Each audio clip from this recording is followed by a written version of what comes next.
There is a hole in the middle of Paris today. One could add there's a hole in the heart of Paris today. We all saw the images of the Cathedral of Notre Dame on fire.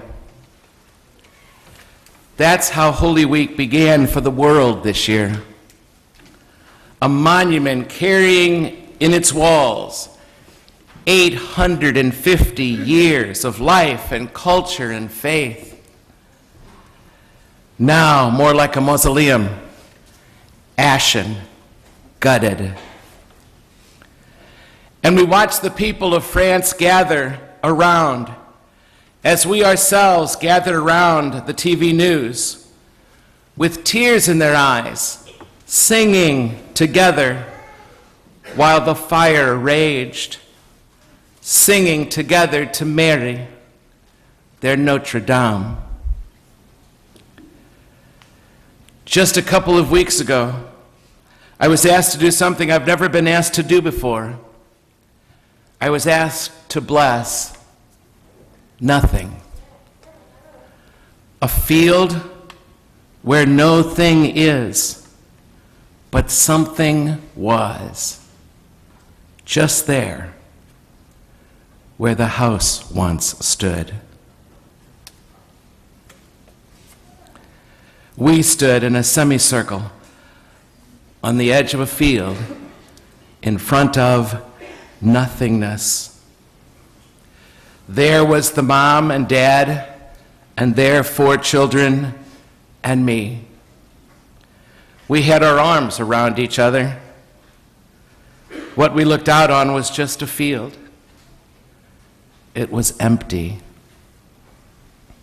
The sky was blue, deep blue, not a cloud in the sky. The sun bright with the bare beginnings of spring. Someone comments on the sound of the birds and the quiet, quiet breeze. This was a sunlit absence. 5 lightning strikes hit almost at once. The house burned down quickly. A beautiful house by any standards. A house made into a home full of memories of kids becoming teenagers, becoming college students, and now just beyond, growing up, and a marriage working itself out. In front of the 5 of us was nothing. The nothingness left for us when everything is taken away. Just an empty field. And hope. We each turned a spade full of earth and we threw it into the air where the house once stood. And we made a wish.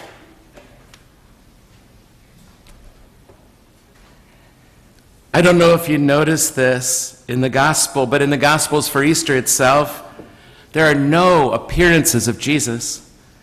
Rather, they are each about nothing more than an empty tomb, nothingness.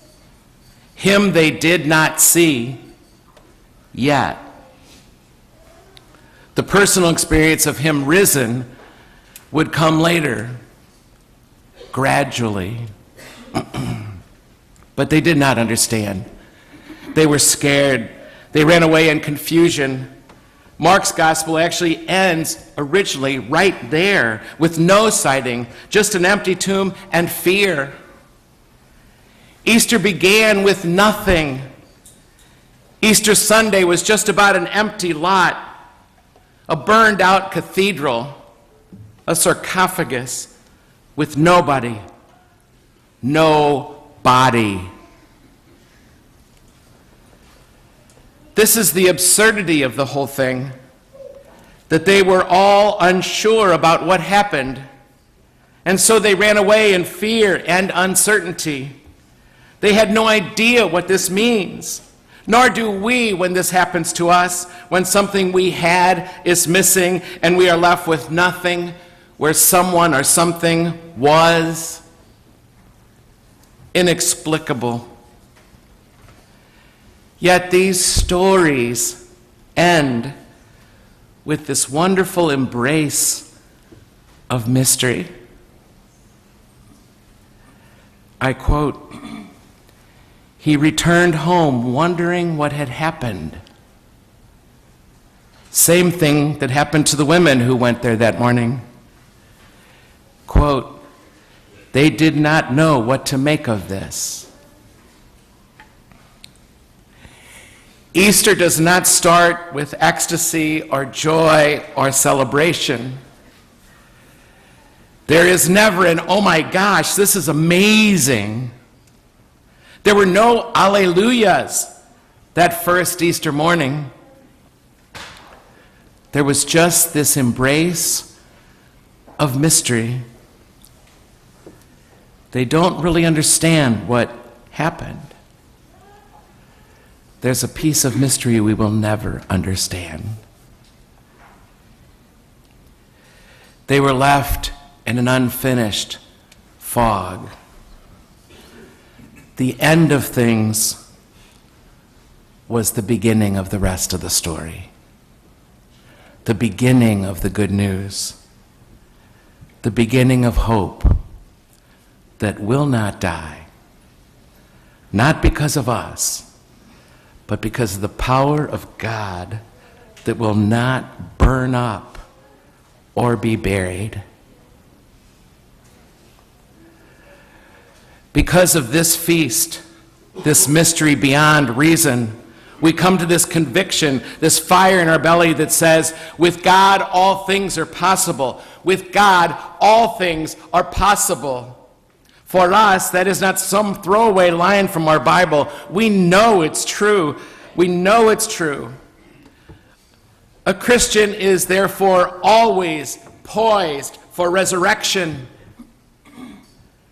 Whether they're standing next to the grave of someone they have loved dearly through their tears, crumpled to the ground in grief, still and always, they are poised for resurrection. Easter calls us to attention. When we look at that empty lot, that burned out cathedral, where something was that no longer is, when we look out at any loss ever, it becomes for us this liminal state, this timelessness between what was and what isn't yet, where there are foreshadowings of something new coming to life within us. We share the instinct of so many. Notre Dame will rise again. The home of my friends will rise again. The ashes of clericalism in our church will give rise to something new and still ancient. The church will rise again. The truth is, because of our faith in Him, we are poised for resurrection. That gutted church, that open field, that grave, this church that has fallen into ruin, literally and figuratively, is not a reason to get cynical or bitter or despair. It's reason to get down on our knees to pray and then get off of our knees and ask God to be a part of our answer to our own prayers.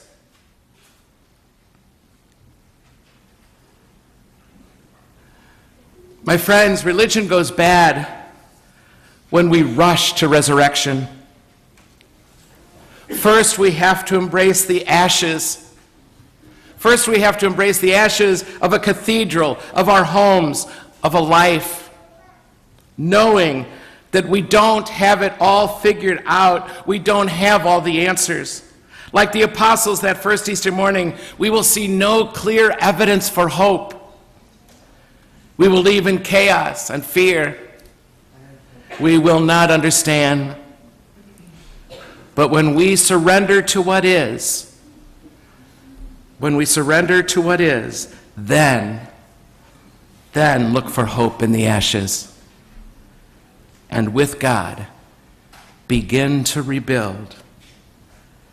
Not what was there exactly as it was, but something so new.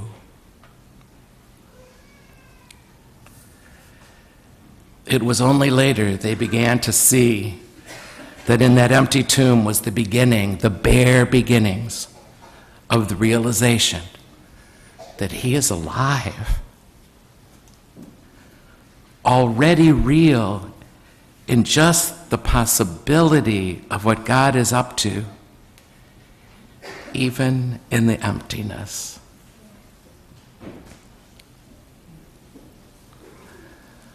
Lent began for all of us in ashes. For us this year, it ends in ashes.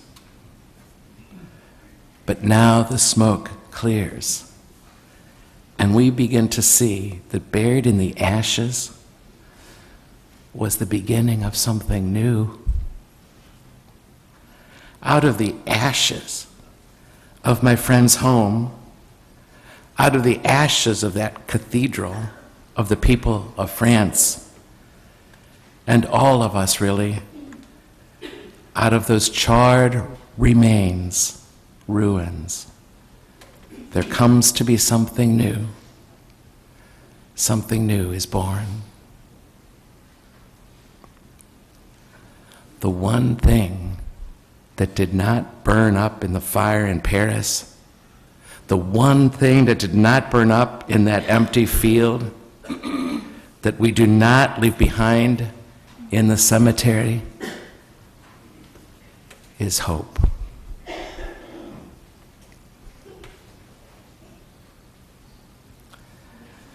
My friends, if you let yourself embrace the mystery, then you will be poised for resurrection.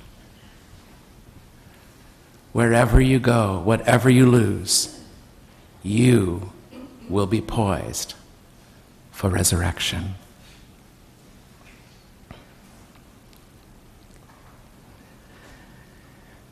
Easter came to me early this year in that empty field where a house once stood. Now nothing, just an empty field and hope.